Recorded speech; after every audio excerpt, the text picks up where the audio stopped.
સામાન્ય માણસના ઘરના ધાબે પાણી ભરાયું હોય તો પાવતી ફાડી સુરાતન બતાવતી સુરત મનપાનું વડોદ આરોગ્ય મંદિર જ ગંદકીના ઘેરાવામાં હોવાનું આપ કોર્પોરેટર રચના હિરપરાએ કહ્યું છે। આરોગ્ય કેન્દ્રની પાછળ ખાસ દારૂની મહેફિલ માટે માજી ધારાસભ્યના નામજોગ બાંકડા ગોઠવવામાં આવ્યા હોય તેવા દ્રશ્યો સામે આવ્યા છે। સુરત મહાનગરપાલિકા સમાવિષ્ટ વડોદનું આરોગ્ય કેન્દ્ર ચર્ચાનું કેન્દ્ર બન્યું છે। વાત જાણે એમ છે કે આમ આદમી પાર્ટીના કોર્પોરેટર અને વિપક્ષ દંડક રચનાબેન હિરપરાએ અચાનક વડોદમાં આવેલ આરોગ્ય મંદિરની મુલાકાત લેતા ત્યાંના દ્રશ્યો જોઈ ચોંકી ઉઠ્યા હતા। ઠેર ઠેર પાણી ભરાવાની સમસ્યા તો ઠીક, ગંદકી પણ પુષ્કળ પ્રમાણમાં હતી। એ અધૂરું હોય તેમ દારૂની ખાલી બોટલો અને દેશીની પોટલીઓ જોઈને કોઈ પણ વ્યક્તિને એમ ન લાગે કે એ સુરતમાં છે।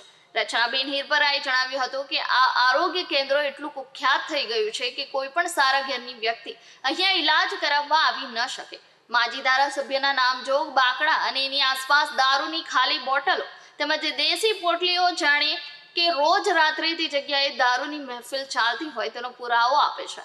આરોગ્ય કેન્દ્રની આસપાસ જ ગંદકી હોવાથી અહીં પણ પુષ્કળ પ્રમાણમાં મચ્છરોનો ઉપદ્રવ હોવાનું જાણવા મળ્યું છે। સુરત મનપા સામાન્ય માણસના ઘરના ધાબે જો પાણી ભરાય તો તાત્કાલિક એને નોટિસ પણ ફટકારે છે અને દંડ પણ વસૂલે છે, ત્યારે ખુદ પાલિકાના આરોગ્ય કેન્દ્રની આસપાસ જ ગંદકીનું સામ્રાજ્ય છે તો કોની પાસે ફરિયાદ કરવા કે દંડ વસૂલવા જવું।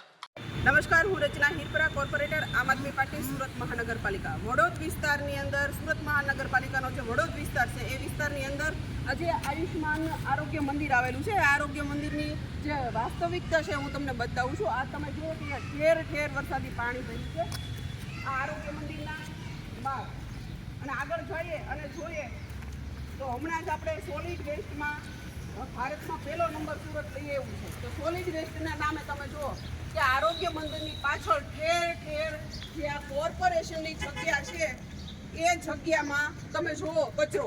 આ આરોગ્ય મંદિરની દિવાલ છે એમની પાછળ દારૂની બોટલો, અસંખ્ય દારૂની પોટલીઓ, અને અહીંયા જે બાંકડા મૂક્યા છે એ એવું લાગે છે ધારાસભ્યના જે બાંકડા અહીંયા મૂકેલા છે માત્ર ને માત્ર દારૂ પીવા માટે જ મૂક્યા હોય એવું સ્પષ્ટ દેખાય છે।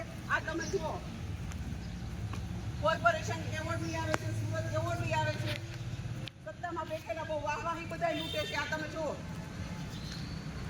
અહીંયા આરોગ્ય સેન્ટર છે, આરોગ્ય મંદિર છે તો બાજુમાં, અને અહીંયા કચરો તમે જુઓ ને કેટલો દારૂ પીવાય છે। એનો મતલબ એવો કે અહીંયા દારૂ પીને બીમાર પડે એમને આરોગ્ય મંદિરમાં સારવાર લેવા માટે જવાનું। આ એવી જગ્યાએ બનાવેલું છે કે કોઈ સારો માણસ અહીંયા કોઈ સારવાર લેવા ન આવી શકે। નેટ અહીંયા દારૂના અડ્ડાઓ ચાલે છે, અને આ ગંદકી તમે જુઓ આરોગ્ય મંદિરની બાજુમાં। અને કોર્પોરેશન કોઈ વ્યક્તિના ધાબા ઉપર ખોબો પાણી ભરાણું હોય તો તરત સ્લીપ ફાડીને આપી આવે છે, પરંતુ અહીંયા આટલો આરોગ્ય મંદિર પાસે આટલી ગંદકી છે તો કોઈને કેમ કઈ ખબર નથી પડતી। ખાસ કરીને સોલિડ વેસ્ટમાં પહેલો નંબર લઈ આવ્યા તો આ સોલિડ વેસ્ટ ક્યાં જો પરિસ્થિતિ તમે જુઓ કેવી પરિસ્થિતિ છે, કયા બેન્ચ ઉપર નંબર લઈ આવે છે। આ આરોગ્ય મંદિરની બાજુમાં જો આવું હોય તો આખા સુરતમાં તમે વિચાર કરો કે કેવી પરિસ્થિતિ હશે।